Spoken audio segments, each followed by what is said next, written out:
আমার এই 21 বছরের লং জার্নিতে আমি 21টি খুব ইম্পর্টেন্ট জিনিস শিখেছি এবং তোমার সেটি শোনা আবশ্যক। কিন্তু ভিডিওতে আমি খুব কড়া শব্দ ব্যবহার করব, তোমার সেটি খারাপ লাগতে পারে, তাই তোমাকে বলছি জাস্ট অ্যাজিউম যে ছোট 13 বছরের প্রিয়ম এক কোনায় বসে আমার এই ভিডিওটা দেখছে এবং আমি তাকে সেই কড়া শব্দগুলো শোনাচ্ছি এবং ভিডিওটাকে প্লিজ এন্ড অব্দি দেখো। Trust me. Let's start. Number 1, start doing physical exercise. Physical exercise করা স্টার্ট করো। তুমি যদি খুব ছোট হও, আমি তোমাকে বলবো না তুমি জিম হিট করো, বাট অ্যাটলিস্ট ফিজিক্যালি নিজেকে স্ট্রং বানাও। কারণ আনফর্চুনেটলি আমাদের সমাজটা এমনই সমাজ যেখানে তুমি যদি ফিজিক্যালি উইক হও তোমাকে বুলিং সহ্য করতে হবে। সেম উইথ মি, আমি ছোটবেলা থেকে অনেক বুলিং সহ্য করেছি কারণ আমি খুব রোগা ছিলাম এবং ফিজিক্যালি উইক ছিলাম। আমাকে লোকে অনেক নামে ডেকেছে, আমার বন্ধুরা আমাকে অনেক খচিয়েছে। তো এর থেকে বাঁচার উপায় এইটি নয় যে তুমি তোমার মাকে, বাবাকে, টিচারকে গিয়ে বললে। এটি জাস্ট একটি টেম্পোরারি সলিউশন। তোমাকে প্রবলেমকে গোড়া থেকে কাটতে হলে একটা পার্মানেন্ট সলিউশন দরকার, সেটা হচ্ছে ফিজিক্যালি ফিট হতে হবে। স্যাডলি তুমি দেখবে যে এমন ছেলেদের সাথে কখনো বুলিং হয় না যারা ফিজিক্যালি স্ট্রং, যাদের শিয়ানা দেখতে। বুলিং সবসময় এমন ছেলেদের সাথে হয় যারা ফিজিক্যালি উইক দেখতে, নার্ড দেখতে। ট্রাস্ট মি, খুব খারাপ লাগছে বলতে পারি, এটাই সত্যি। তো তোমাকে ফিজিক্যালি স্ট্রং হতেই হবে। ফিজিক্যালি স্ট্রং যখন তুমি হবে, এবং আমি যখন হলাম, আমি তোমার ফার্স্টে বলে দিই আমি কি কি করেছি। 15.5 বছরের বয়স থেকে আমি জিম করা স্টার্ট করেছি লকডাউনের আগে। জাস্ট স্টার্ট ডুইং পুশ আপস, পুল আপস, স্কোয়াটস, অ্যাটলিস্ট এইটুকু তোমাকে করতে হবে, তাহলেই তুমি ফিজিক্যালি অনেক স্ট্রং লাগবে। এবং যখন আমি ফিজিক্যালি স্ট্রং হলাম, ট্রাস্ট মি, এই যত বুলিং, যত ডিসরেসপেক্ট করা হয়েছে সব অটোমেটিক্যালি স্টপ হয়ে গেছে। এখন আমার বুলিরা, যারা আমায় বুলি করতো, তারা মাটির দিকে তাকিয়ে হাঁটে। সত্যি কথা, এক ফোঁটা বাড়িয়ে বলছি না। আমি চাইলে এখন নিজেই একটা বুলি হতে পারি, বাট না না, আমরা এখানে প্রবলেমটা ফিক্স করতে এসেছি, প্রবলেম হতে নয়। এবং আরেকটি কথা বলি, এটি তোমার গ্রোথের জন্য ইম্পর্টেন্ট। বিকজ তুমি এখন যদি টিনেজ হও 13 থেকে 21 বছর, তাহলে এটা তোমার গ্রোথ ইয়ার্স। এই গ্রোথ ইয়ার্সে আমি কখনো বাড়িতে বসে থাকিনি। আমি অলওয়েজ নয় সাইক্লিং করেছি, নয় সাঁতার কেটেছি, নয় সবসময় আমি হেঁটে চলে বেরিয়েছি, বা আমার বডিকে আমি মুভ করিয়েছি। দ্যাটস ওয়াই হয়তো আমি আজ 6 ফুট টল। নয়তো আমি আজও বলি হতাম, হয়তো আমি আজও ফিজিক্যালি উইক হতাম। তো এই গ্রোথ ইয়ার্সে তোমার physical exercise must. Second thing, looks does matter. জীবনের সব থেকে বড় মিথ্যে হচ্ছে লুকস ডাজেন্ট ম্যাটার। এই কথাটা অলওয়েজ তারাই বলবে যাদের অসাধারণ দেখতে। এখানে লুকস বলতে আমি বলছি না তোমাকে সালমান খান হতে হবে, তোমাকে ঋত্বিক রোশন হতে হবে। আমি ভাই নিজেই দেখতে ভালো না, বাট এখানে লুকস বলতে আমি বলছি তোমার গ্রুমিং, তোমার hair style, dressing sense, normal জিনিসগুলি অন পয়েন্টে রাখতে হবে। যখন আমি এরকম দেখতে ছিলাম, বড় বড় গুরুজন আমাকে কথা শোনাতে চায়নি, তাহলে আমার বাইরের লোকেরা কিরকম কথা শুনিয়েছে ভাবো। কেউ এমন ছেলে পছন্দ করে না যে নিজের গ্রুমিং করে না। তুমি যখন গ্রুমিং করো, এটি লোককে শো করে যে you take care of yourself, তুমি রেসপন্সিবল। আমি দেখতে খারাপ, ফালতু, অ্যাটলিস্ট এর থেকে তো এখন ভালো আছি। তো অ্যাজ সুন অ্যাজ পসিবল নিজের গ্রুমিং স্টার্ট করো। Looks does matter. Number 3, no friend is permanent. কেউ তোমার বন্ধু নয়, কেউ নয়। Everybody is acting. আমার 16 বছরের বন্ধু আমার সাথে বিশ্বাসঘাতকতা করেছে, তো তোমার দুদিনের বন্ধুরা কি? প্রত্যেকটা ফ্রেন্ড যাদের আমি ছোটবেলায় নিজের ফ্রেন্ড ভেবেছিলাম এরা সারা জীবন আমার জীবনে থাকবে, তারা কেউ আজ আমার জীবনে নেই। সো কাউকে কোনোদিন সিরিয়াসলি ফ্রেন্ড ভাববে না, খুব সিরিয়াসলি কাউকে নেবে না, কারণ এই এজে পিপল কাম এন্ড গো। আমি বলছি না তুমি কারোর সাথে মিশবে না, আমি বলছি না তুমি সোশ্যালাইজ করা বন্ধ করে দাও, but take it easy and get ready, কারণ তুমি জানো না কার মনে কি আছে। কেউ পার্মানেন্ট নয়। সো এটি তোমার মাথায় গেঁথে নাও যে no friend is permanent. Bro, number 4, learn English. And here I'm not saying that you have to be William Shakespeare or Shashi Tharoor. আমি তোমাকে একদম বলছি না, বাট অ্যাটলিস্ট বেসিক কমিউনিকেশন করার জন্য যে ইংলিশটা দরকার সেটি তোমার শিখতে হবে। আনফর্চুনেটলি আমাদের দেশে, আমাদের ইন্ডিয়াতে, আমরা এমন একটা সোসাইটিতে বাস করি এখানে তুমি যদি ইংলিশ না জানো, তাহলে তুমি না পাবে ওয়ার্ক অপরচুনিটি, না পাবে বেটার চান্সেস, না তুমি লোকের সাথে সোশ্যালাইজ করতে পারবে। এবং এটি রিয়ালিটি। ইভেন তোমার বাবা মা অলওয়েজ তোমাকে এটা বলে, তাই না? সমাজের সবাই এমন ছেলেকে, এমন মেয়েকে রেসপেক্ট করে যারা ইংলিশ পারে। সমাজের মেন্টালিটি এমন, তারা তাকে সুপিরিয়ার ভাববে তাদের থেকে। তো অ্যাটলিস্ট বেসিক কমিউনিকেশন করার মতো ইংলিশ তোমার জানা দরকার। সো অ্যাটলিস্ট বেসিক কমিউনিকেশন করতে পারো এমন ইংলিশ তোমার শিখতে হবে ভাই। নট টু ইমপ্রেস দেম, তোমার ওদেরকে ইমপ্রেস করতে হবে না, but you'll feel confident. Number 5, have some শিয়ানা friends, stay away from nerds. কেন আমি এই কথাটা বলছি জানো? 2021-এ আমার এরকম একটা নার্ড ফ্রেন্ড ছিল যার সাথে আমি কলেজে ভর্তি হওয়ার জন্য একসাথে ফর্ম তুলছিলাম। সেই ছেলেটা এত স্বার্থপর, সে কি করেছিল তুমি জানো? সে আগে থেকেই সেই কলেজের ফর্ম ফিল আপ করে রেখেছিল এবং আমার সামনে অ্যাক্টিং করছিল যে আমি তো এই কলেজের ফর্ম তুলিনি। লাস্টে আমি তার টিচারের দিয়ে জানতে পারলাম সে 2 মাস আগে সেই কলেজের ফর্ম তুলে রেখেছে। তো এরা এত স্বার্থপর, এরা তোমাকে বিপদে চিনবে না, এরা দুবারও ভাববে না তোমাকে ছবল মারার আগে থেকে। এই নার্সরা হয়তো তোমায় পড়াশোনায় হেল্প করবে, বাট তোমার শিয়ানা ফ্রেন্ডসরা, যাদের তুমি ব্যাক বেঞ্চার বলো, এরা তোমার জীবনে বাঁচতে শেখাবে। তোমার বিপদে সেই নার্ডরা নয়, এই শিয়ানা বন্ধুরাই ঝাঁপিয়ে পড়বে। তারা দুবারও ভাববে না তোমাকে বাঁচাতে। এরা হয়তো তোমাকে 2-1 বার খচাবে, কারণ বিকজ দে লাভ ইউ, কিন্তু তোমাকে যদি অন্য কেউ বাইরে থেকে খচায়, এরা তাদের উচিত শিক্ষা দেবে। এরাই হচ্ছে ব্রাদার ফ্রম অ্যানাদার মাদার। বন্ধু খুব কেয়ারফুলি চুজ করো। Number 6, take chances, gain experience. এই টিনেজ টু 21, 13 থেকে 21 বছর এমন একটা এজ যেটা তোমার জীবনে কোনো দিন ফিরবে না। সো চান্স নাও। আমি এখনো রিগ্রেট করি কেন আমি গ্রুপে চুপ থেকেছি নলেজ থাকা সত্ত্বেও টিউশনে, কারণ আমি লজ্জা পেয়েছিলাম, চান্স নিতে ভয় পেয়েছিলাম। সবাই জমিয়ে চান্স নাও, স্পোর্টসে, টিউশনে, সবার আগে বসো, সবকিছুতে পার্টিসিপেট করো, কারণ understand the experience makes you the man. তুমি কোনো জায়গায় রিজেক্ট হলে, তোমাকে কোনো জায়গা থেকে অপমান করা হলে, সেই 2 মিনিট তোমার মধ্যে সেই টেম্পোরারি লজ্জাটা থাকবে, বাট তুমি লজ্জায় লুকিয়ে না থেকে যে চান্স নিয়েছো, সেই কনফিডেন্সটা তোমার ভেতরে যেমন ফায়ার আপ করবে, তুমি আনস্টপেবল হয়ে যাবে। Number 7 and very important, stop simping over girl. এই ভুলটা আমরা প্রত্যেকটা ছেলে সবাই করি, কারণ ছোটবেলা থেকে আমরা মুভি, সংস এবং চারপাশের পাবলিককে দেখে এসেছি এটা করতে, যে তারা একটা মেয়ের উপরে সিম্পিং করে এবং আমরা ভাবি আমরাও সিম্পিং করলে সেই মেয়েটা আমাদের দ্বারা ইমপ্রেস হবে, কিন্তু সেই মেয়েটাই আমাদের যখন একটি অপশনস এর মতো ট্রিট করে, তখন তোমার ট্রমা তো পাক্কা। সো বললে বেশি বড় হয়ে যাবে, বাট এইটুকুই বলবো যে stop chasing and start attracting. নিজের বাগানকে এমন ভাবে সাজাও যাতে অটোমেটিক্যালি প্রজাপতি উড়ে আসে। That's it. Number 8, don't get into relationship, instead তুমি অবজার্ভ করো এবং এক্সপিরিয়েন্স নাও। তুমি যদি 18 বছরের কম হও, একটি টিনেজার, হাত জোর করে বলবো বাবু প্লিজ এটি রিলেশনশিপে আসার বয়স নয়। আমি জানি তোমার ভেতরে টেস্টোস্টেরন ফুটছে, বাট কন্ট্রোল। এই গ্রোথ ইয়ার্সে রিলেশনশিপ হচ্ছে একটা ডিস্ট্রাকশন। ইনস্টেড তুমি অবজার্ভ করো, তুমি দেখো রিলেশনশিপ ডাইনামিক্স কেমন, তুমি দেখো মেয়েরা কেমন, কিভাবে লোকের প্যাচ আপ হয়, কিভাবে তাদের ব্রেকআপ হয়, কে হাই ভ্যালিউ গার্ল, কে লো ভ্যালিউ গার্ল, সবকিছুকে অবজার্ভ করো।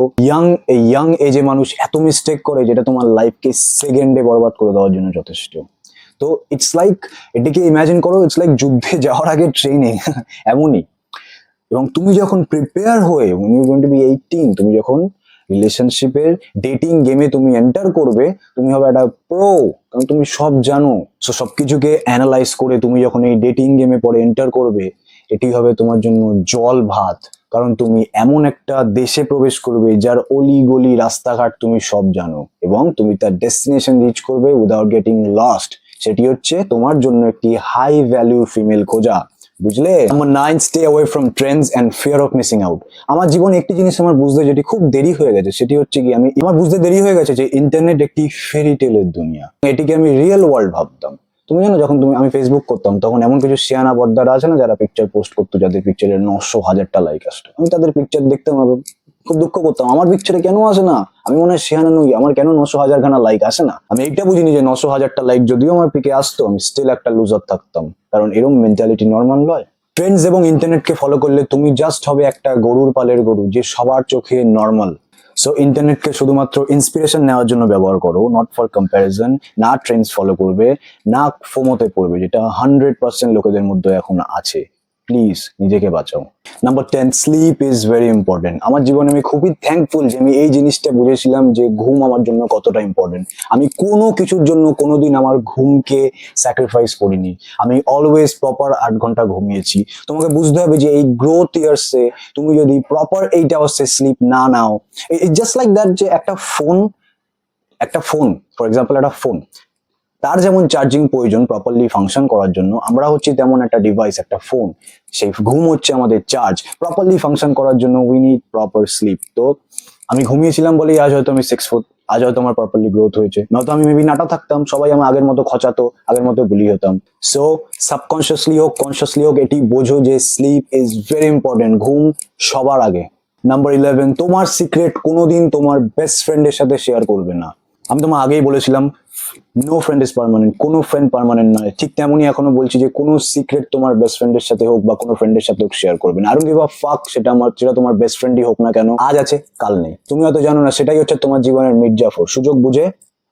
তো তোমার সিক্রেটস অলওয়েজ কনফিডেন্সিয়াল রাখবে। দরকার হলে নিজের একটা জার্নাল বানাও, সেখানে নিজের সিক্রেটস লিখবে, বাট কাউকে শেয়ার নেভার। মনে রাখো, বন্ধু কম থাকাই ভালো, দামি গাড়ির অলওয়েজ সিট কম হয়। নাম্বার 12, যেটা তুমি জানো, রিলেটিভস আর স্টুপিড। আত্মীয় মানে কি সবসময় ভালো হয়? তারা কি তোমার সবসময় ভালো চায়? একদমই নয়। বেশিরভাগ আত্মীয় হলো সেই সব লোক যাদের কাছে তোমার সাকসেস মানে তুই তো আমার কথা শুনেছিলিস, এবং তোমার ফেইলিয়ার মানে দেখলি আমি তোকে তো বলেছিলাম। তোমাকে বলবে তার ছেলে আইআইটিতে, সে 25-এ সেটেল। এরা ওপিনিয়ন দেবে কিন্তু হেল্প করবে না, এরা সমালোচনা করবে কিন্তু কোনো সলিউশন দেবে না। তো ট্রাই টু আন্ডারস্ট্যান্ড, এরা চায় যে তুমি প্রেডিক্টেবল রুটে চলো, স্কুল, জব, বিয়ে, বাচ্চা, তোমার লাইফ যেন এইভাবেই এন্ড হয়। তারা জীবনে কিছু করতে পারেনি, তারা চায় না তুমি কিছু করো। যদি আলাদা কিছু করো, এদের মাথা খারাপ। হতে পারে এদের ফেস ভালো কিন্তু এদের ইন্টেনশন নয়। কিন্তু আত্মীয়দের ব্লক করতে শেখো, কারণ মেন্টাল পিস ইজ ফার্স্ট, এটি important. Number 13, pain is equal to growth. আমি এটুকু হলপ করে বলছি, আমি আমার জীবনে যা কষ্ট পেয়েছি তার বদলে যদি অন্য কেউ থাকতো, এতক্ষণে নিজের লাইফ এন্ড করে দিত।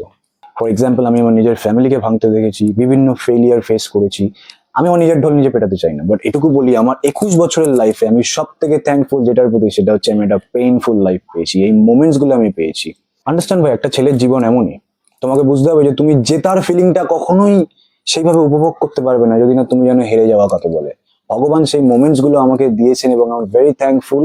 ভগবান আমার মনে ভয় ধরিয়েছেন যে দেখ দুঃখ কাকে বলে, তাই জন্য না আমি অ্যাকশন নিয়েছি, তাই জন্যই না আমি আমার লাইফকে চেঞ্জ করেছি। তো আমি সবসময় এই ব্যাপারটাই চিন্তা করি এবং সবাইকে বলি, হয়তো সেই মোমেন্টস গুলো না আসলে, সেই কষ্টের মোমেন্টস গুলো আমি যদি না পেতাম, এই কষ্টগুলো আমার জীবনে যদি না আসতো, হয়তো আমি সেই বোকা প্রেমী থেকে যেতাম যাকে যে কেউ ঠকিয়ে চলে যায় ইজিলি। কষ্ট পাওয়া ইম্পর্টেন্ট, কোনো দিন এর থেকে পেছনে পালাবে না। নাম্বার 14, মেডিটেশন করা শেখো। মেডিটেশন আমি 2023 থেকে করি, 2 বছর ধরে আমি মেডিটেশন করি। এ হলো তার মোমেন্টস।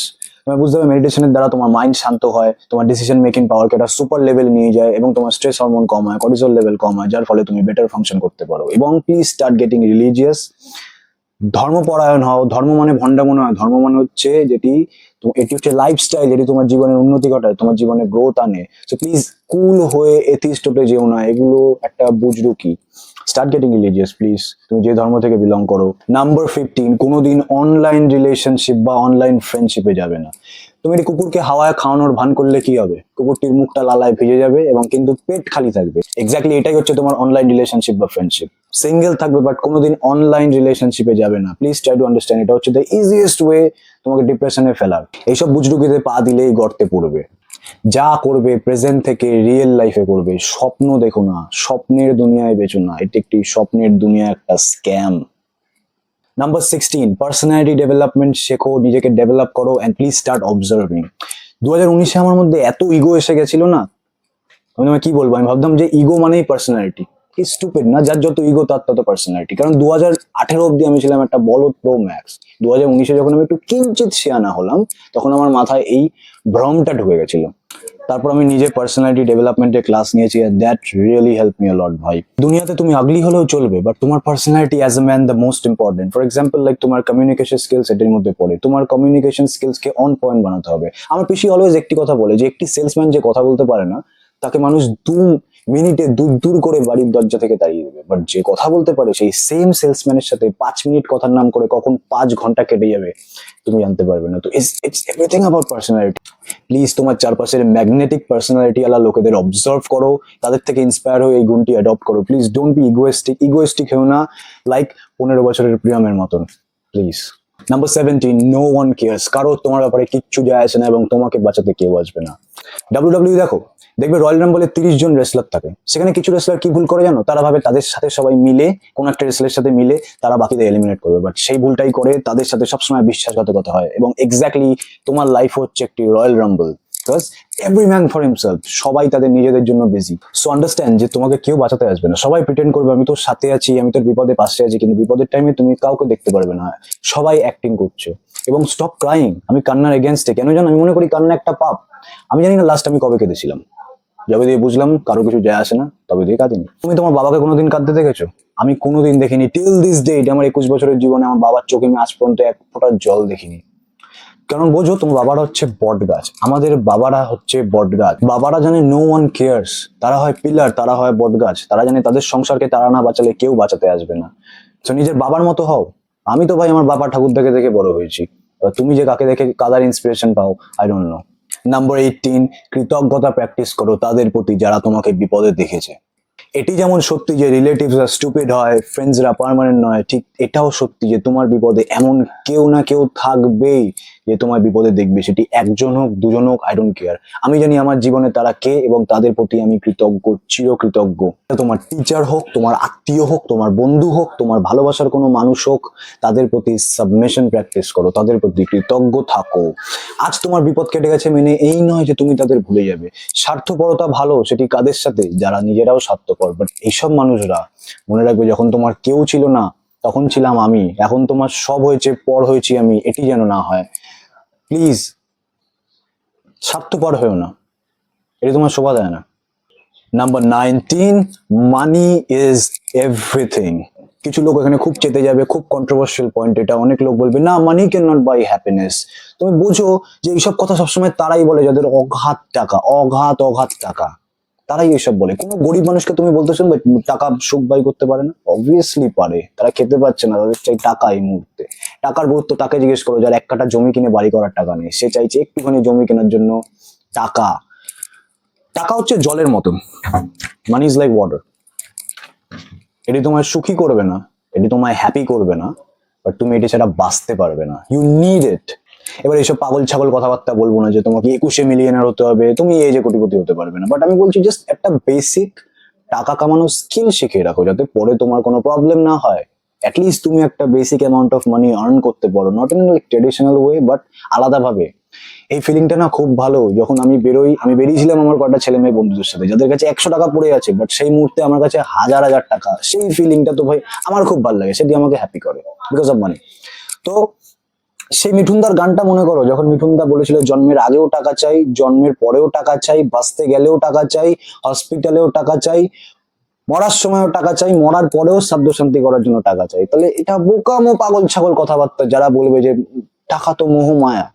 জীবনের প্রত্যেকটা প্রবলেম যা তোমার এখন আছে সেটি হচ্ছে টাকার জন্য। টাকা পেলে অটোমেটিক সেটা সলভ হয়ে যাবে। প্লিজ এমন একটা স্কিল শেখো, বা অ্যাটলিস্ট এমন আর্ন করো যাতে তোমার কাছে অ্যাটলিস্ট নিজের খরচা চালানোর জন্য টাকা থাকে।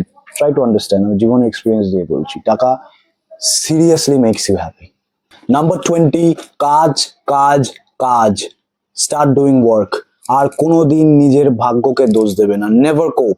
এই ভুলটা আমি অনেক করেছি। সবসময় আমি আমার ভাগ্যকে দোষ দিয়ে বেরিয়েছি। আমার লাইফ এইটা নেই, আমার ভাগ্য নেই, আমার লাইফ ওইটা নেই, আমার ভাগ্য নেই। এক্স্যাক্টলি এটা সবাই করে, আমি জানি, আমি একা নই।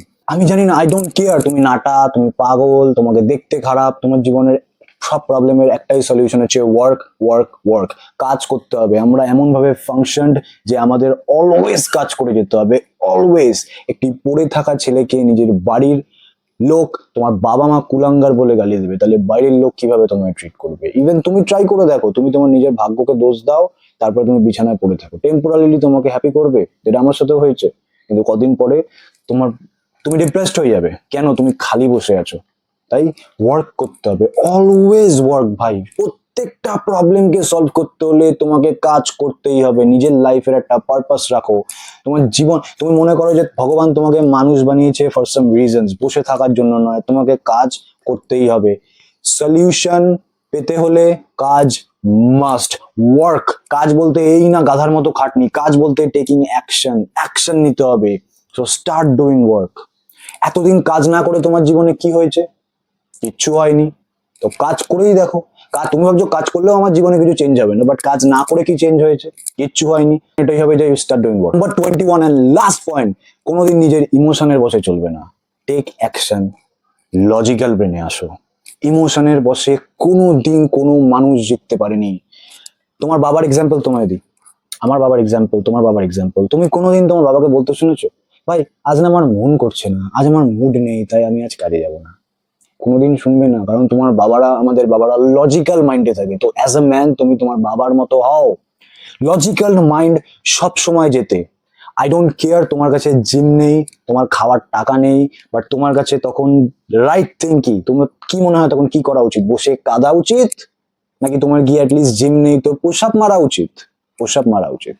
আই ডোন্ট কেয়ার কোনো মেয়ে তোমায় চিট করেছে, ইমোশনের বসে তুমি যদি চলো, তাহলে তুমি মনে করবে আমি তো মেয়েটাকে ভালোবাসি, তাই তুমি স্টিল সেই মেয়েটার উপরে সিম্প করবে। বাট লজিক্যাল মাইন্ডে থাকলে, ইমোশনের বসে না চললে, তুমি বুঝবে তখন সঠিক জিনিস হচ্ছে সেখান থেকে বেরিয়ে আসা।